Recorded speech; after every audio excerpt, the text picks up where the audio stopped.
नमस्कार, मैं हूं सच्चिदानंद वशिष्ठ। आओ वास्तु सीखें। इस श्रृंखला के अंदर आपने बहुत कुछ जाना। देखो, सब कुछ जानना तो संभव नहीं है। क्यों? विद्या का कहीं पर अंत नहीं होता। कहते हैं इंद्र पढ़ने वाला हो और बृहस्पति पढ़ाने वाला हो। अब आप लगाइए अनुमान कितनी आयु हो सकती है उनकी, लेकिन तब भी हमारे शास्त्रों का खात्मा नहीं होता। शास्त्र अनंत हैं, एक एक विषय के अंदर अनंत अनंत ज्ञान होता है, जानकारियां होती हैं, लेकिन सार सार को गही रहे थोता दे उड़ाए। जिसके अंदर सार सार भी हमें मिल जाए, उसमें तत्व तत्व की भी प्राप्ति हमें हो जाए, तो भी हमारा जीवन संवर जाएगा। तो आइए, अब मैं आपको परिवार के लिए बैठक कक्ष कहाँ पर हो, जिसके अंदर सारे परिवार वाले आकर के बैठ सकें, चर्चा कर सकें, विचार विमर्श कर सकें, मंत्रणा कर सकें, सुख दुख की बातें कर सकें और बड़ों के द्वारा छोटों को मार्गदर्शन मिल सके। ऐसा स्थान घर के अंदर कौन सा होना चाहिए? तो वो स्थान है, सबसे पहली बात यह है, उत्तर पूर्व, यानी ईशान, नॉर्थ ईस्ट। सेकेंडली पूर्व। तीसरे नंबर पर उत्तर के अंदर भी हम उसको बना सकते हैं। ये तीन उसके जो हैं प्रमुख स्थान होते हैं। तो उसके अंदर सर्वश्रेष्ठ स्थान जो है उत्तर होता है, उत्तर पूर्व होता है और उत्तर होता है। कहीं कहीं पर उत्तर पश्चिम को भी ले लिया जाता है, लेकिन इसको चौथे नंबर पर लीजिएगा। अगर आपको यह स्थान मिले पहला है, यह स्थान मिले दूसरा है, यह स्थान मिले तो तीसरे नंबर पर है, और यह स्थान मिले तो वो जो है चौथे नंबर पर होगा। इस बात का जो है आप ध्यान रखें। बैठक कक्ष के अंदर परिवार का मुखिया वो किधर मुंह करके बैठे, इस प्रकार की बैठने की स्थिति बनानी चाहिए, व्यवस्था बनानी चाहिए कि मुखिया है वो दक्षिण की तरफ, दीवार की तरफ पीठ करके बैठे और उत्तर की तरफ देखे, या फिर पश्चिम की तरफ जो है वो अपनी पीठ को करके बैठे और उत्तर की तरफ पूर्व की तरफ देखे। यानी उसका मुंह या तो पूर्व में हो या फिर उसका मुंह उत्तर में हो, उसकी पीठ दक्षिण में हो या फिर उसकी पीठ पश्चिम के अंदर होनी चाहिए। इस प्रकार अगर घर के मुखिया की जो है स्थिति होती है तो उसका आदेश पूरे घर वाले मानते हैं, पूरे घर वालों पर चलता है, उसका कोई विरोध नहीं करता। तो ये जो है उसकी दूसरी स्थिति जो है मैंने आपको बताई। अब एक चीज और है, फर्नीचर जो भी वहां पर है।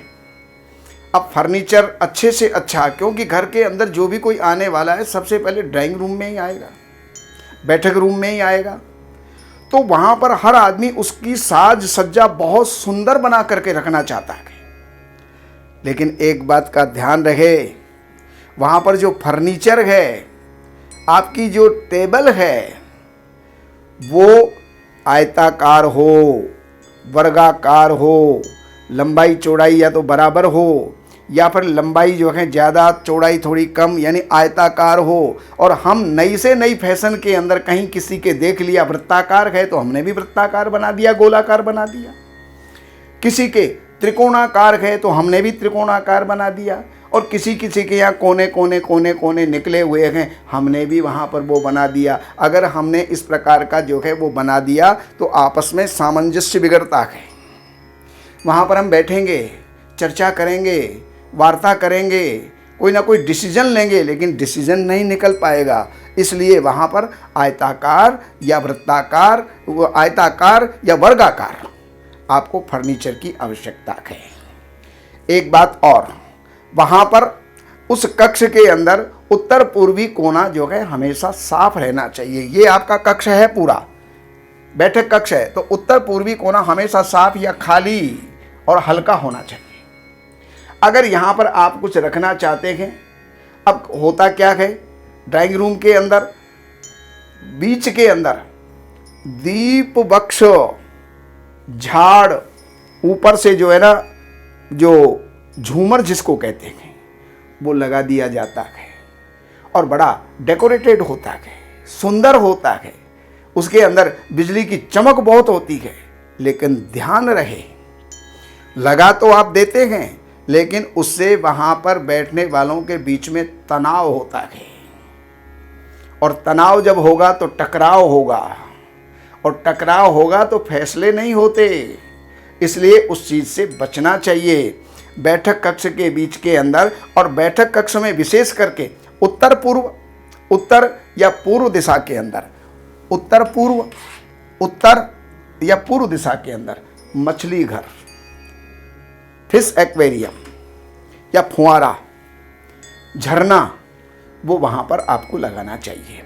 एक बैठक कक्ष के अंदर धरन जो होती है, जिसको बीम कहा जाता है, तो वो बीम जो है दिखाई नहीं देनी चाहिए, उसको ढक करके रखना चाहिए, ओपन नहीं होनी चाहिए, और उसके नीचे बैठना तो कदापि नहीं चाहिए, क्योंकि उसके नीचे जो भी होगा वो व्यक्ति तनाव में होगा। तो तनाव मुक्त रहने के लिए पहली बात तो बीम नहीं होनी चाहिए, और बीम है तो उसके नीचे जो है दूसरा एक औट होनी चाहिए, किसी भी प्रकार का पर्दा होना चाहिए या फिर फॉल सीलिंग होनी चाहिए, जिससे कि उसका प्रभाव वहां पर नीचे बैठने वालों के ऊपर ना पड़े। और इससे जो है मेहमानों के बीच में, पारिवारिक जनों के बीच में मनमुटाव होता है, और जब मनमुटाव होगा, अगर पिता बैठा हुआ है तो बेटा आके नहीं बैठेगा, सास बैठी हुई है तो बहू आके नहीं बैठेगी, पति बैठा है तो पत्नी नहीं बैठेगी, यानी टकराव की स्थिति रहती है। तो उस टकराव से बचने के लिए बीम से बचिए, टकराव अपने आप ही जो है वो छूट जाएगा। अब बात आती है कि वहाँ पर जो हमारा बैठक कक्ष होता है, तो उसके अंदर हम कोई ना कोई चित्र, कोई ना कोई तस्वीर, कोई ना कोई फोटो, कोई ना कोई मूर्ति हम वहाँ पर ला करके रख देंगे, क्योंकि डेकोरेशन करना है, सजाना है। तो वहाँ पर पक्षी, जानवर और महिलाएं, कोई जो है किसी हीरोइन की तस्वीर ला के लगा देता है, महिलाएं, रोते हुए बच्चे जिसको गोद में खिला रहे हैं, बच्चा रो रहा है, ऐसी तस्वीरें, और युद्ध के दृश्य, जैसे कि महाभारत का दृश्य, रथ जा रहा है, अर्जुन बाण चला रहा है, भगवान कृष्ण रथ लेकर के भाग रहे हैं, ऐसे चित्र वहां पर नहीं होने चाहिए।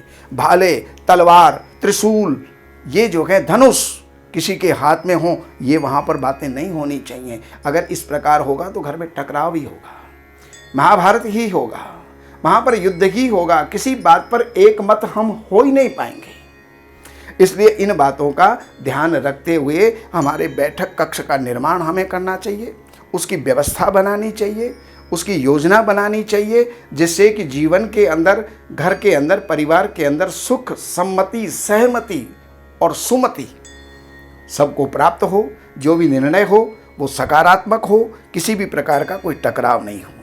तो आप इनसे, वास्तु से संबंधित कोई भी जानकारी अगर आप प्राप्त करना चाहते हैं तो आप इन नंबरों पर संपर्क करके, कार्यालय की सेवाएं प्रदान करके, अपॉइंटमेंट लेकर के, नक्शा भेज करके आप जानकारी प्राप्त कर सकते हैं। आप अपना अगर कोई जो भी आपका व्यापारिक स्थान है, फैक्ट्री है, दुकान है, गोदाम है, घर है, तो उन सबका विजिट भी आप करवा सकते हैं। उनके वास्तु दोष से जो है आप छुटकारा पा सकते हैं, उनका सुझाव आप प्राप्त कर सकते हैं। नमस्कार। इन सब जानकारियों के लिए हमने लिखी हैं ये 3 पुस्तक। एक पुस्तक है वास्तु के नियम, और दूसरे नंबर की पुस्तक है जिसका नाम ही देख करके और व्यक्ति प्रभावित हुए बिना नहीं रह सकता, धन बरसे आपके द्वार शास्त्रों के अनुसार। इस पुस्तक के अंदर प्रैक्टिकल और सारी जानकारियां, नियम, और उसके साथ साथ बहुत से पौराणिक और शास्त्रीय और वेद के उपाय भी इसके अंदर दिए हुए हैं। ये 2 नंबर की पुस्तक।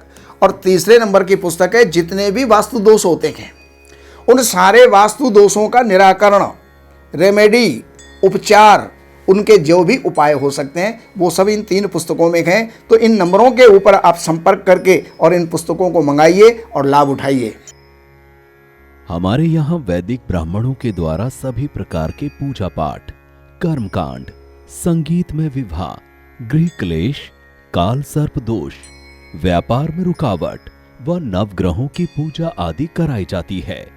हमारे संपर्क सूत्र हैं 7838898421। देवज्ञ सच्चिदानंद वशिष्ठ जी से वास्तु, ज्योतिष, वैदिक अनुष्ठान, पूजा पाठ, महामृत्युंजय पाठ, शतचंडी पाठ, बगुलामुखी पाठ, भैरव अनुष्ठान आदि, राशि रत्न, रुद्राक्ष, कवच आदि हेतु संपर्क करें। हमारे संपर्क सूत्र हैं 7838898421। हमारी वेबसाइट है www.shrivashishth.com।